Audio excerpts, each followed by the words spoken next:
at the Episcopal Church Foundation. What is the Episcopal Church Foundation and why are we here? We are a 501c3, a separate nonprofit from the Episcopal Church Center, and our mission is that we seek to strengthen the leadership and financial capabilities of Episcopal congregations, dioceses, and communities of faith in order to pursue their mission and ministry. Essentially, we seek to empower parishes and organizations in the Episcopal Church to live more fully into their mission, looking at both the financial and the leadership resources, and quite often these two realms are very much connected. We have online tools and resources that are available on our web page. We also have vital practices and vital posts. If you're on Facebook, I'd highly recommend looking forward. I'm going to take one moment. There we go. Thanks, Terry. It allows us to push materials forward, and then you are able to read them as soon as they come out. So if you are on Facebook, I'd highly recommend finding us. This evening, what are we hoping to cover? Well, this looks like a very stressed out young man. Hopefully you are not in this position. Tonight, we will talk a quick theology of volunteerism. Why is it that we do what we do, besides that we have to do it? What is the principle and the foundation that undergirds our actions? We're also going to talk a little bit about the landscape of nonprofit volunteering. It's important for you to understand the context with which you are seeking to recruit and plan for volunteers. The role of impact on recruitment. Finally, or actually two, how to effectively plan for volunteers, and finally, successful recruitment practices. But first, a poll. And Terry, if you could push the poll forward, that would be wonderful. Thank you. This isn't the interactive part of the webinar. What I'd like to know is, it's completely anonymous, by the way. I can see the number of people who respond, but not what you say. If you were to answer the following, which would you choose? I really love my parish. My parish is A-okay. I'm not really much of a churchgoer. Or, are you kidding? I'm only there because of my spouse and kids. Or, as I will talk about later, my dog. Right, we have some, oh wow, quick responders. Well done.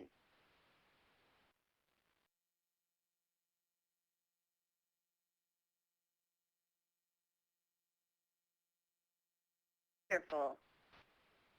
Harry, you are not kidding. This is quite the group. So, the results are in, and 95% say of this group, I really love my church. Well, obviously this was meant to be humorous and to point out what people seem to forget about at stewardship or annual giving time, that people love their church and they want to help. So recruiting a committee to gather support for your parish is only hard if you focus on the things that scare people or put them off. Yeah, I'm talking about money. So we're here tonight to show you a little bit about how this works.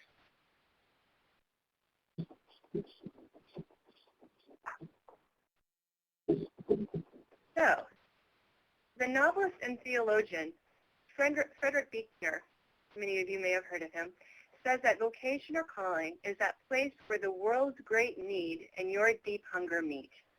It just so happens that the most effective path to recruiting an A stewardship team is also good theology. Tonight, we're going to show you exactly how to do just that by calling forth your parishioner or your community members' talents, skills, and passions. So, this, I have to tell you, is my favorite slide. What does Justin Timberlake have to do at all with volunteering? Now, I am not a Justin Timberlake fan, but he has a song out that says, it's like you're my mirror staring back at me. I couldn't get any bigger without anyone else beside me. Currently, in terms of the landscape of nonprofit volunteering, volunteering is at a 10-year low. The volunteer rate declined by 1.1 percentage points to 25.4% for the year, as was reported in April 13th, so not even 6 weeks ago, by the U.S. Bureau of Labor Statistics. So it's pretty current data. Now, some will be fast to say, well, this is purely the economy's fault. And they wouldn't be wrong. Essentially, what we're seeing is the reflection of the economy is having an impact on our volunteerism. But what we need to realize like is that you're my mirror. The economy is a reflection, but that there is also more involved. If the economy is down, fundraising and volunteering will likely be down, but for another notable reason. Why is this? Won't people have more time to invest their resources if they are unemployed? One would think that, right? Well, the truth is the largest majority of volunteers tend to be, on the whole, statistics show, well-educated, employed, parents in their 30s and early 40s. You are more likely to volunteer if you are employed than if you aren't. And the data shows that states with higher rates of unemployment tend to actually have lower rates of volunteering.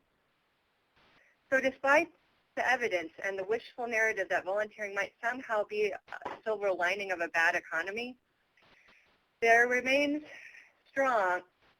The silver lining remains strong because there's this mistaken notion that the most important thing separating volunteers from non-volunteers is free time. We often think, the people in our parish, they're just so busy. They lack the free time. If only they had more, perhaps they would volunteer more. I'm here to tell you tonight, this is not the primary cause for lack of volunteerism. So, what is? A 2011 report commissioned by the Career Advisory Board and conducted by the Harris Interactive found that the number one factor for young adults ages 21 to 31 who wanted a successful career was a sense of meaning. Though their managers, according to the study, continue to think that millennials are primarily motivated by money, nearly 3/4 of young adults surveyed said that meaningful work was among the 3 most important factors defining career success. Now that's just millennials. What about other generations? A New York Times article from November 2013, just a few months ago, states when individuals adopt what we call a meaning mindset, that is, they seek connections, give to others, orient themselves to a larger purpose, clear benefits can result, including improved psychological well-being, more creativity, enhanced worker performance. Workers who find their jobs meaningful are more engaged and less likely to leave their current positions. The same is true for volunteers. This has very serious implications for recruiting for fundraising.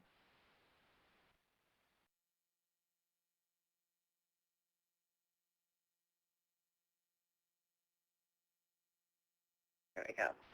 So before you do anything, one of the first things you need to determine is, for yourself, utilizing a theology of giving, why is stewardship as a ministry important to your parish? What is the impact? Now, I'm going to give you a hint. The impact is never the amount to be raised. I wonder how many of you were quick to say, because we need the money. The impact is never the amount to be raised. Instead, how is that money being used for the kingdom of God? How is this money being used in your organization? Why is your ministry important? These are some very powerful questions to ask. Once you've been able to ask, why is your ministry important, and separate the internal drive, the impact from money, we are then also able to ask, whose lives will be touched by the work of volunteers? And is there potential for transformation? Because I want to believe that that's why many of us are at parishes, is that we are seeking to invite others along with us in the process of transformation. So truly, when we are able to say, please join me in volunteering for this important ministry. What you are about to do has extremely there's an extremely large opportunity for impact in my parish because X will be impacted, because this ministry needs our support, because I have seen this. Not only are you modeling for them how they can go about inviting others to donate, but then you are providing them with a reason why they should volunteer besides a feeling of obligation.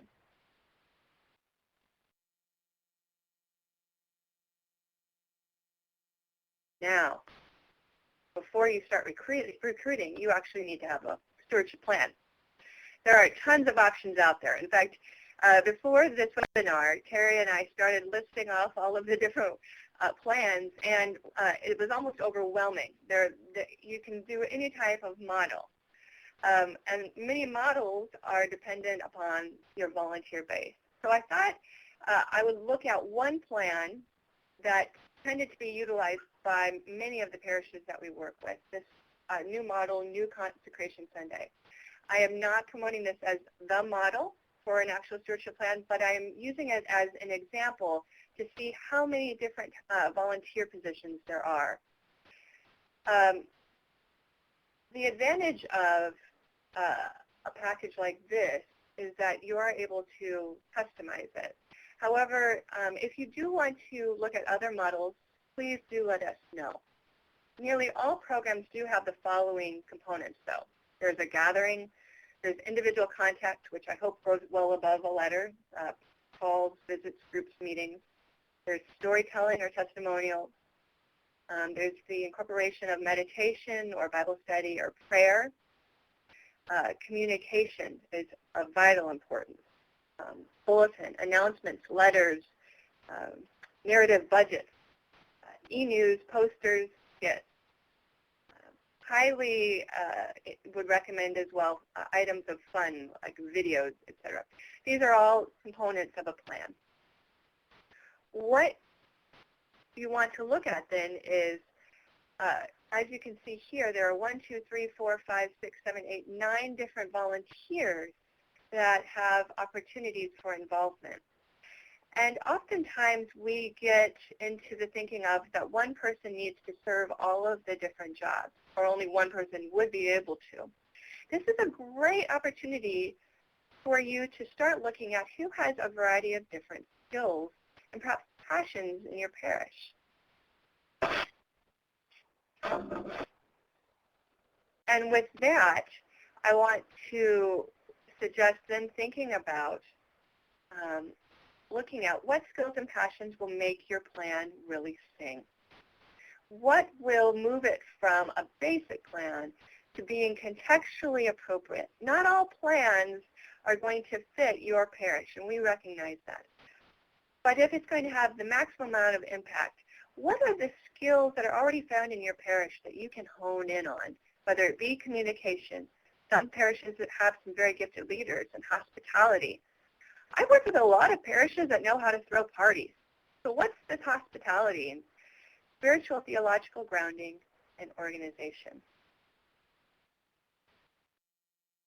Now at this time, I'm going to ask Terry to join me again and talk to us a bit about seeking out volunteers based on their talents as well as passions. This is one of my favorite things to talk about. Thank you, Erin, for allowing me a little segment in your webinar. Erin has just outlined for you quite a list of volunteers, and especially if you're in a relatively small congregation, or on the other end of the spectrum, if you're in a really large congregation where it's hard to meet people, that can be a little bit daunting. You can say, well, that's great. Where am I going to find all these people? So here are some places that you can start.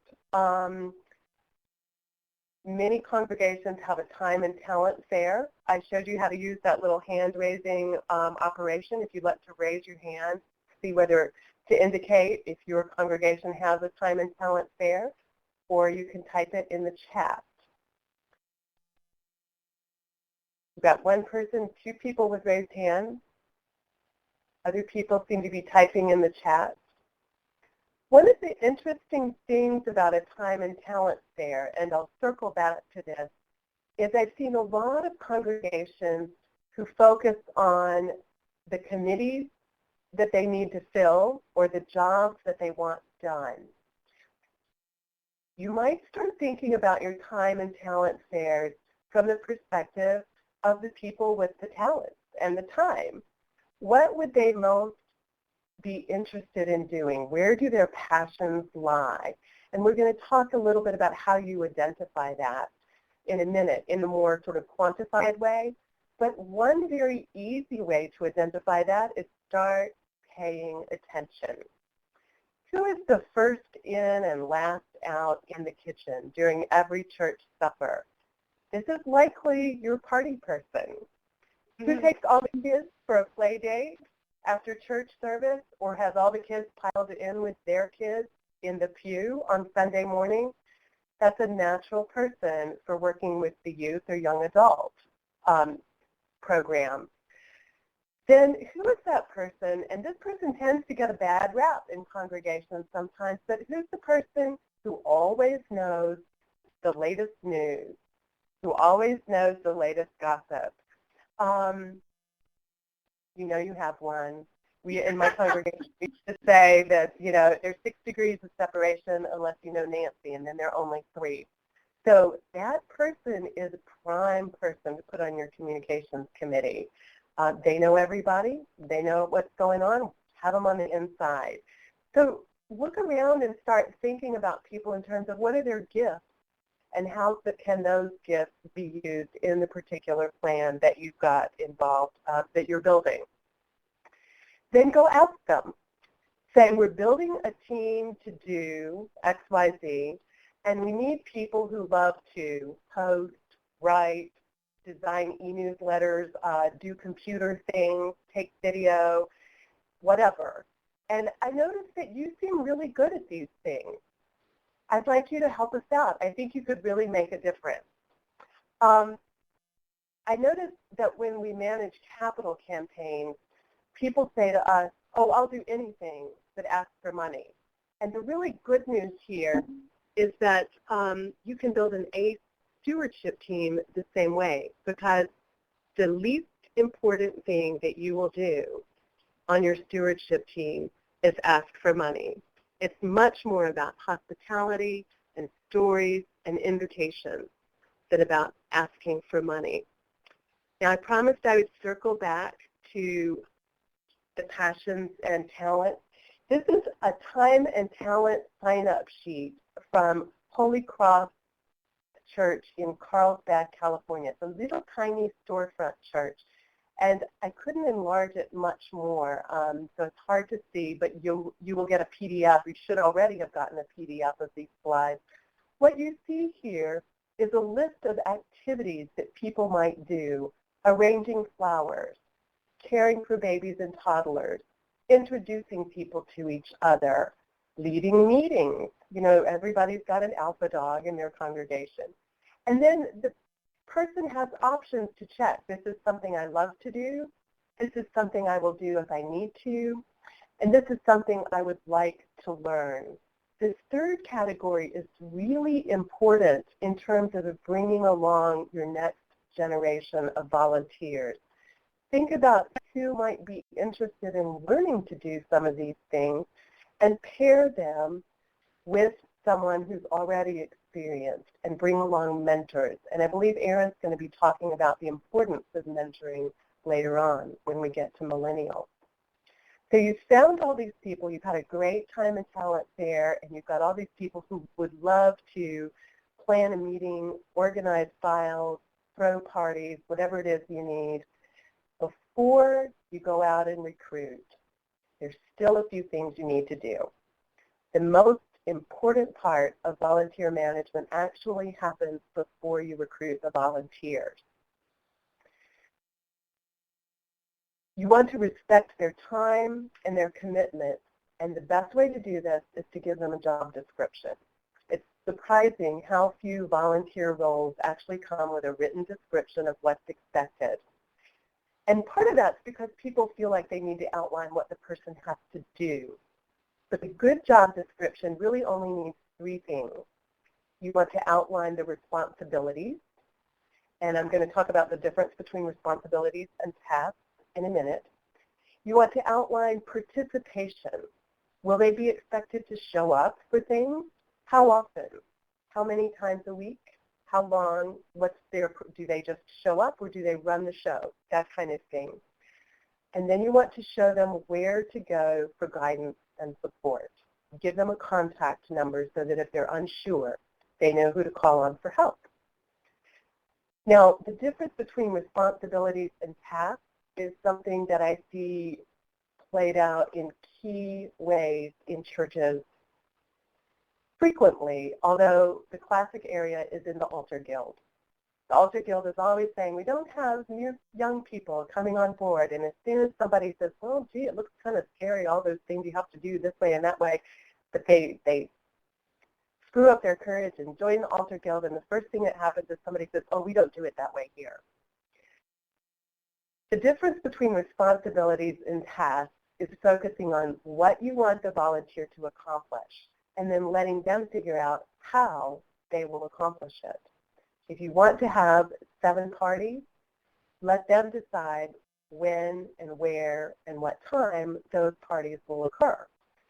They just need to be responsible for organizing the party. So focus on responsibilities and let their creativity take over on tasks. And then focus on the tools that they will need. If you think that they need some overview, you're just introducing them to the concept of your stewardship program. There are great packaged stewardship programs, as Erin mentioned. ECF has a number of webinars on stewardship, and we also host the 10 webinars on good stewardship. You can get all those, by the way. They're free recordings archived at ecfvp.org, Vital Practices. So that's a 1-hour recording that somebody can watch and get a good overview. For communications, the kinds of tools you might need would be a list of deadlines and publications when they come out. For hospitality, a list of tools might be the budget, their sources for invitations. You want to gather these tools, put them with the job descriptions beforehand, or at least make a list of the tools and commit to your volunteer that you will help them find those tools. You also want to make sure that you build in some wiggle room at this point, because if you are going to allow your volunteers to implement their responsibilities in their own way, they're going to come up with new things. So you may need to build in a little more staff time if you're here representing the church staff. They may come back and say, can we do X, Y, or Z? Build in a little more time so that late-breaking ideas can be included. This, as I said, is one of my pet subjects, and so we do have an entire webinar devoted to working with volunteers, and you can find that archived on Vital Practices along with many other useful webinars. I've put the address up here for you. If you want to go into more detail, I suggest you listen to that webinar. Finally, you've got all the tools that you need. You've got the job description. You've identified your volunteers. This is the way you recruit them. Nothing builds support and commitment like a leader coming around to say, I want you, not just some warm body. You want to call them up and make an appointment to see them in person. This is a hard thing to do for busy people. Promise them it'll take 15 to 20 minutes max. But the reason to do this is that a face-to-face visit is 20 to 40% more effective than a phone call or a letter. So go see them, list their skills, and list their passions, what you see in them that will make them a good volunteer, and say, I want you to be a part of this. I think you'll make a difference. Then be willing to listen. And Erin's going to talk about this a little more down the road, but in my own volunteer management, I've tried to recruit people for jobs that I thought they would be wonderful for, only to get these big surprises. I worked with a foster home in Tijuana, Mexico, during the well-publicized drug wars down there. And I needed to recruit both someone to run the fundraising committee and someone to lead monthly trips down to the foster home to play with the children. And I thought no one was going to be willing to do that during the drug wars when the newspapers in San Diego were running pictures of gang violence and messages left on the main boulevard.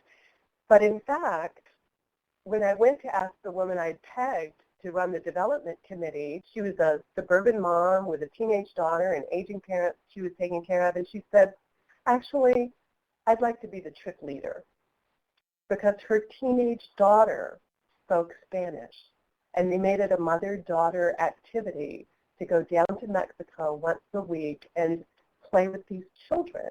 And the daughter had been so moved by the children's needs that she felt that she really wanted to participate, and her mother did this with her. It was a very moving experience, and it taught me a lot about when to ask and when to accommodate a volunteer's passion. So Erin has a little bit more to say about that. I'm going to turn it. There's another component to this as well. I want you to be a part of us, be a part of a team with us. This invitation of not pushing, not shaming, but inviting people to be a part of something collectively that you are working for a common goal.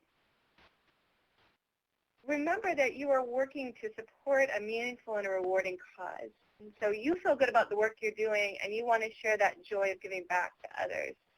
But remember that when you approach your volunteers, that you're inviting them.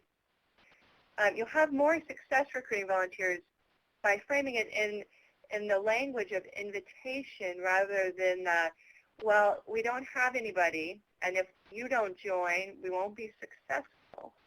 Terry did a brilliant job talking about identifying and articulating specific strengths, and perhaps in the invitation naming those strengths specifically. You'll have a lot better response rate through that process. Now, let's talk a bit about the invitation. So first, paint a full picture. What is the need when you provide your invitation? Is there a problem? And solution, how will this job help to solve it? Fears. Often people have the fear of, will I be capable of helping with that? It's very helpful when you go to a person with that well-articulated job description in hand that you're able to talk about those expectations. Oftentimes, a volunteer can make a commitment once they've been able to talk through what their fears are. Benefits. This is something that we don't talk a lot about in the church. What's in it for me? I mentioned earlier transformation. One of the experiences that I've had along the way is that oftentimes parishes, we take sort of a, well, this is my responsibility. There shouldn't be any benefit in it for me. But yet, in any other type of nonprofit volunteering experience, this is very much a common part of the language. We talk about how folks will develop and hone new skills. We talk about experiences that feed our passion and enrich our lives. We talk about ways in which we see the world anew. And these are some benefits that can be communicated as well about fundraising, especially if you focus on impact rather than the dollar. One way to cover all of this is to imagine you're directing a motion picture. So think about for a moment, you're Steven Spielberg. Your goal here is to get the prospective volunteer to view the movie in their head too. Seeing the problem you're trying to solve, the difficulties it creates, and the ways that volunteers are involved.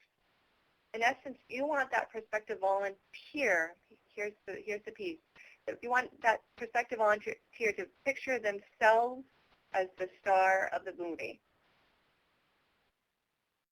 Hopefully with their own picture and not Angelina Jolie or Brad Pitt starring. You want them to own their gifts and abilities.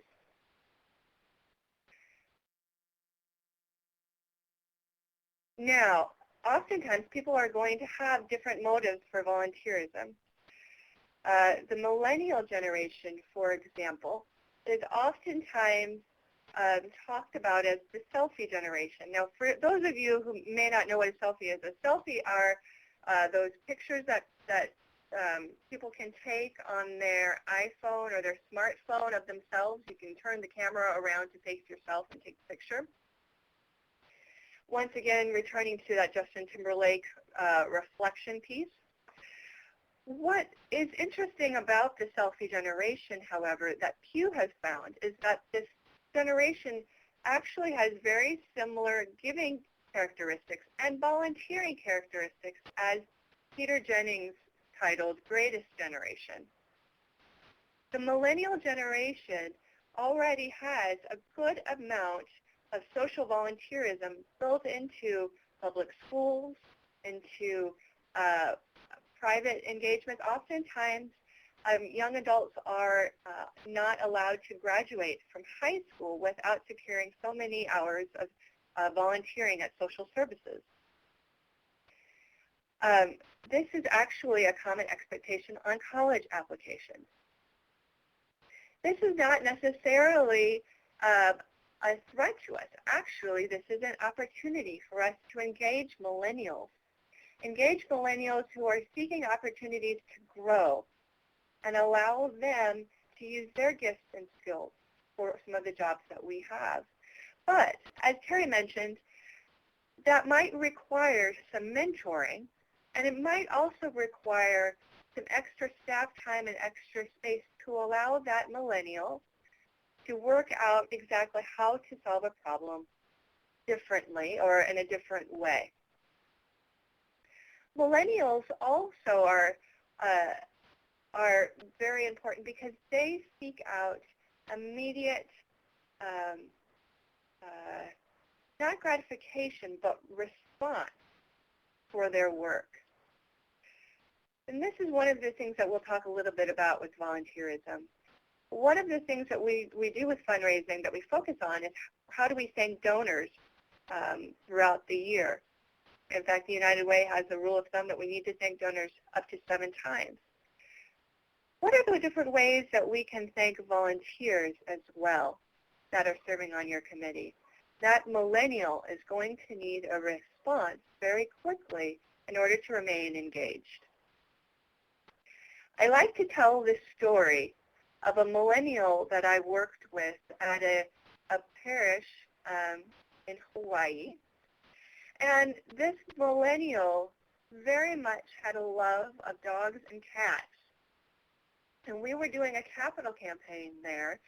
And this millennial knew that others loved dogs and cats as well. Now, this person was not very much connected to the hundreds of thousands of dollars that were being raised. However, she knew that her dog was well loved by the priest. And so because of that, she had this relationship. And it was through this passion that she became connected in a very interesting way to the capital campaign. And she started to connect other dogs and cats lovers. And so before you knew it, not only did we have volunteers that were very much interested in a very particular passion engaged in fundraising, but we actually had 3 dogs and cats actually pledged to the campaign itself. It was a fun experience. This is a great example of looking at what are people's passions and abilities and applying them in ways that can be meaningful, even if it strikes you as a bit funny in the moment. So, how to engage millennials, and oftentimes some of these characteristics are similar for Generation Xers, because yes, it can and should be done. First and foremost, millennials know volunteering is good for them. They have experience. It helps to relieve stress, and it's actually been proven that volunteerism is linked to a happier attitude. Another way to motivate millennials is the idea of promoting change. We heard a lot about that in the past, both in their church and in their life. Again, we can appeal to impact into changing interests. Millennials can try their hand at a variety of fundraising activities and find out exactly what they like most, and hopefully in a safe environment where a mentor is willing to encourage them. So what is necessary in order to recruit and keep volunteers for fundraising? Well, it's important to be flexible. As Terry mentioned, she had a volunteer, Suzanne, who was on a development committee, that she wanted to recruit for a development committee. However, Terry showed great amount of flexibility in allowing Suzanne to seek out her own passions. Now, since then, what I don't recall Terry saying that I think is important to note is that Suzanne's nearly doubled the number of people making trips to Dorcas House. And she's made Dorcas House a focal ministry of her parish. And the line item gift from that parish is actually $500 higher than the line item contribution from a local cathedral.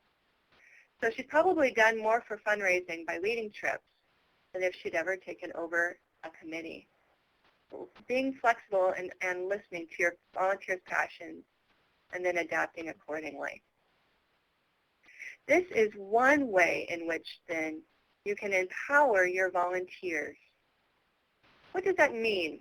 Oftentimes the mark of leadership is not the way in which one person functions and is able to get things done, but rather it's the way in which they seek out the right volunteers for the position, getting the right people on the bus by looking at what are the gifts and skills necessary and connecting those with the appropriate jobs.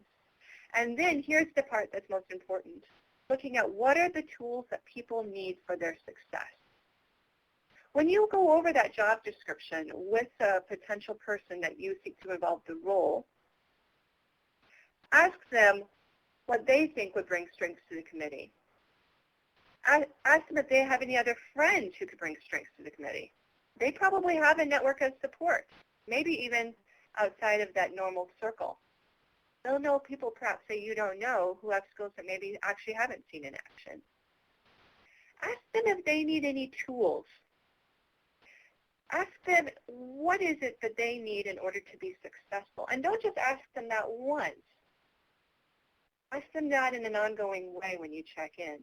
How can I support you in what you are doing? Is there anything I can do to help make this successful?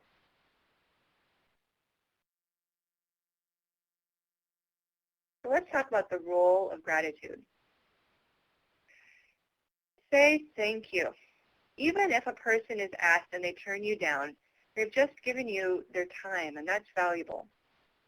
And you've learned a little bit more about what makes them tick throughout this process when you've met with them one-on-one to invite them. Be sure to remember it the next time you're looking for a particular talent. Make sure you say thank you in a timely way, in a personal way. Make sure you say thank you in a way that evokes your mission, reminding people why you are engaged in this ministry.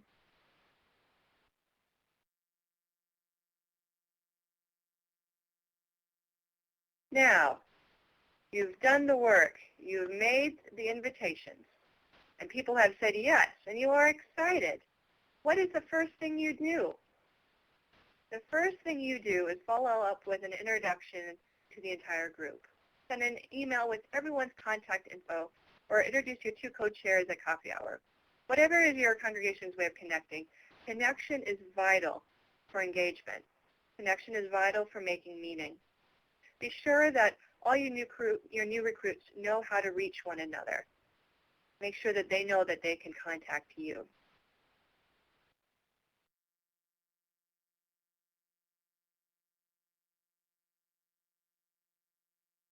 We began with talking a bit about the theology behind volunteering.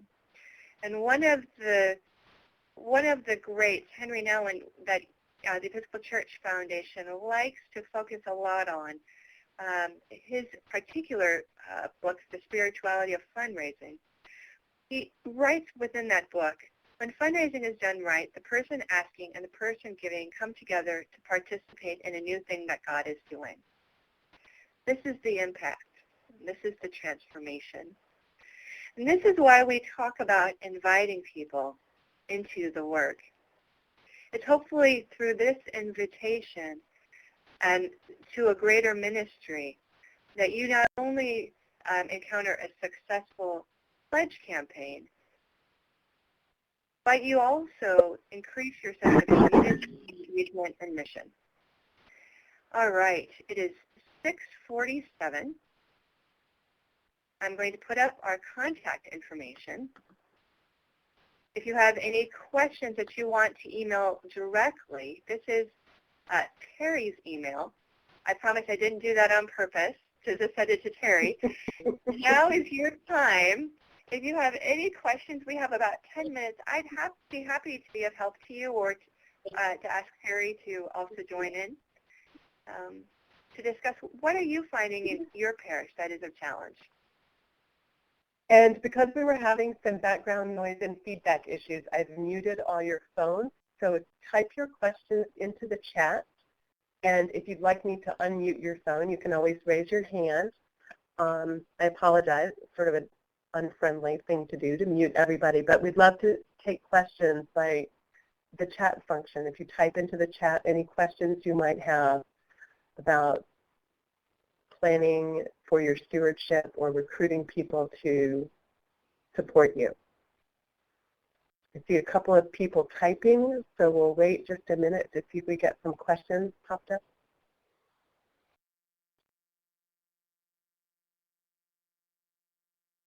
Real quick, while they're typing, I wanted to just say welcome to Barbara Hutchinson. I just saw your name on the invite list. I'm glad that you're participating.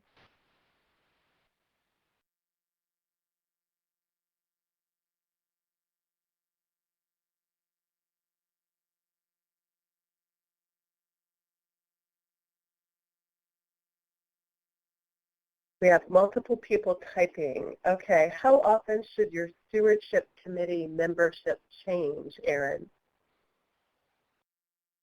That's a great question. So what I would suggest is not think about it in terms of time, but think about it in terms of need and context. What is it that your parish is in need of each year when you're doing your job descriptions and matching it based on skills and abilities? It is very important to have people of experience that can help mentor those along. However, there's no set time that I think is appropriate for us to say, but rather looking at, does your community need someone who is particularly gifted in hospitality, or right now, is this a year where you need to focus more on perhaps some book studies and theology and looking at those various roles? Terry, do you have any more to add to that?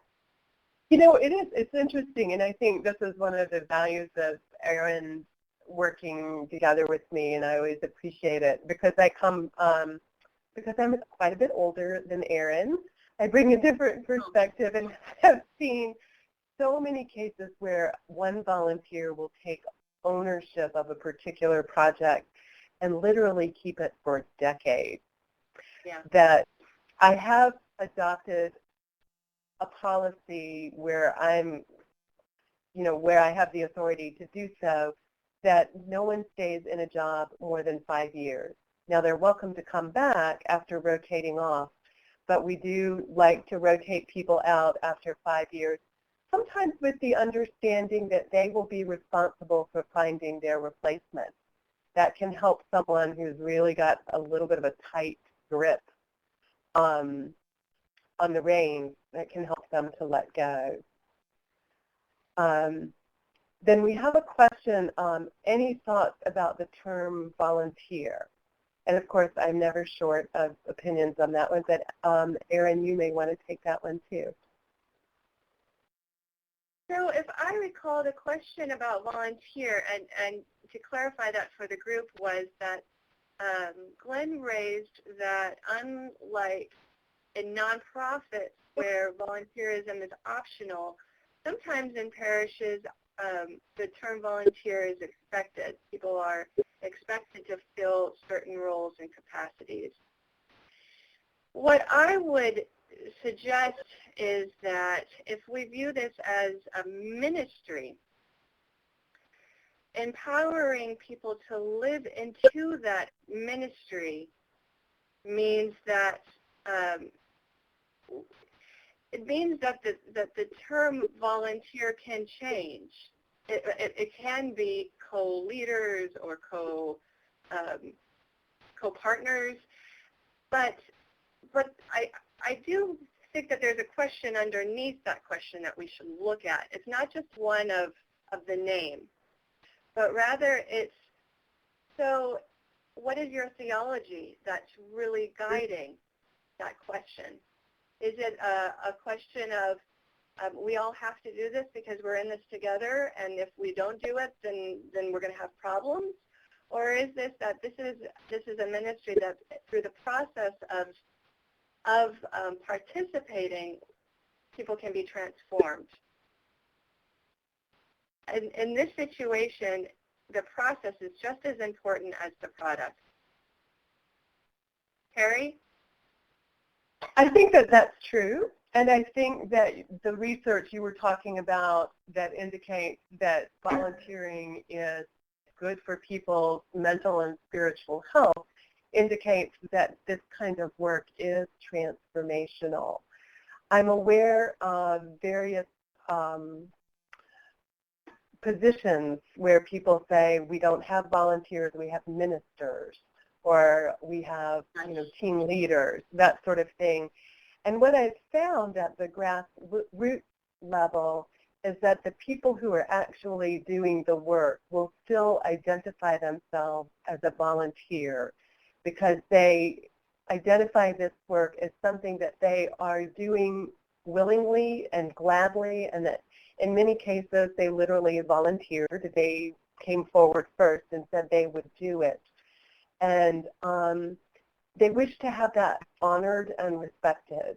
They wish to have their time respected, as in they will say to me, after all, I am volunteering. As in, I'm not getting paid for this. I'm doing this out of my affection for the church or the school, whatever entity I've been working with. The other thing is they wish to have their enthusiasm acknowledged. So I think by and large it's a semantic that if you dwell on the semantics, you will be less successful than if you dwell on the impulse underneath that is fueling people's desire to participate in what you're doing. Let's see, we have a couple of people, a lot of people asking about congregations that have professional stewardship development staffers. And I have to say, I attend the cathedral in San Diego, and we do have a professional development volunteer management staff person, but that tends to kick in when the budget is about $800,000 or more. I haven't seen very many small congregations that have staffers who do that. Let me scroll back through here.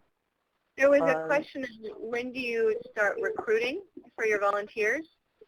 Go for it. What I would suggest doing is now would be a really great time, if you haven't recruited for your volunteers, to do that now. But before you recruit for your volunteers, make sure you have those job descriptions. And make sure that you have that infrastructure in place. Spring is a great time to do stewardship education with the entire parish. Summer is wonderful in terms of volunteer recruitment, training folks up. Fall is good for annual giving invitations. And then during what I like to say, the December through April, including Easter, allowing that to be a time of gratitude. Gratitude happens all throughout the year, but using gratitude specifically for stewardship education and volunteer education is very important. What I mean by that, and I want to just give a quick example. So For example, if you had volunteers that donated time for, say, annual giving, why don't you ask them to tally how many hours they spent and then total those number of hours? And what happens if January or February you take a Sunday and say, you know, I just want to take a week and say, either in the bulletin or an announcement, this is how many hours we spent on volunteering for annual giving last year. If we were to total them, this would be the number. And if we were to monetize them, even if you did a minimum wage, although you probably could use a higher multiplier, what would be the amount of in-kind offering that would be? This is a great way of educating your parish about the importance of volunteer time and saying thank you. Okay. Thoughts about an every member canvas. Go ahead. No, I was going to say we have a question about every member canvas, and then kind of paired with that, Jeffrey has mentioned that his congregation does an email mail initial ask and then a campaign to face-to-face for the laggards. You have any thoughts about that? I do have a lot. Well, you know, we have, there's a lot of research in the field that says that the best type of contact, if you would like to receive the highest amount of response rate from any type of fundraising initiative, is the one-on-one. So in terms of a response rate by a letter, you can typically expect a 1 to 3% response rate. A one-to-one contact for a nonprofit, Harry, you can correct me, but I believe it's at 20% from, that's right. And then a parish, if it's a parish setting, then it goes all the way up to over 40%. One-on-one invitations are vitally important for success. So I would recommend that you use those in very strategic ways. And every member canvas is very volunteer heavy. It can use up a lot of volunteer hours. So perhaps an every member canvas can be used for accomplishing more than one goal. I've seen an every member canvas used during a time of transition to allow for people to provide feedback to the parish in a time of listening. I've seen an every member canvas used when there was a conflict and people needed an avenue to talk through things. Every member canvas can be very productive, but it cannot be done every year. But Terry might disagree with me. I'm going to... No, but sometimes you can target the one-on-one visit. Decide who really needs that face-to-face time in any given year. One year it might be your laggards. Another year it might be your newcomers if you're growing quickly. Another year, you know, it might be really nice to focus on your long-time, really faithful givers, especially in congregations that are seeing an aging population. I've run into a number of rectors now who said to me that they've fallen off a different kind of financial cliff where all of a sudden their most faithful people have been on fixed income for a very long time, and they're beginning to realize that they're going to live much longer than they had anticipated when they set up their retirement plan. And so they're beginning to be much more careful and having to scale back. And younger members haven't quite gotten up to the same level of giving, and there's some good demographic reasons for that. So they're finding that they're hitting a different kind of financial wall. And to visit those people who've been your longtime faithful members, to thank them for all that they've done, is good financial stewardship, and it's good stewardship of your people's spiritual and emotional commitment. It's a good stewardship of your people, basically. So think about who you want to talk to. Bill Cox has a question about how to get people off the dime in making those one-on-one calls. And what I do is I ask people to commit to come to a training. They don't have to promise me that they will go actually make the ask, but that come to the training, and if they don't feel comfortable afterwards, then they can turn in their cards, no harm, no foul. We don't do guilt in the Episcopal Church. And then everyone who comes to the training, after you've done the training for how to make a call, they come with their calendar and their cell phone, and we say, okay, you've got your 3 or 5 names that you're going to visit. Start now. The first person to get an appointment wins a prize. Because the hardest thing is just making that phone call, making that appointment. So you start them right there. You have a little contest, and that gets people off the dime. Yes, somebody's recommending Not Your Parents' Offering Plate, which we often recommend in these webinars by Cliff Christopher. It's right up there with the spirituality of fundraising.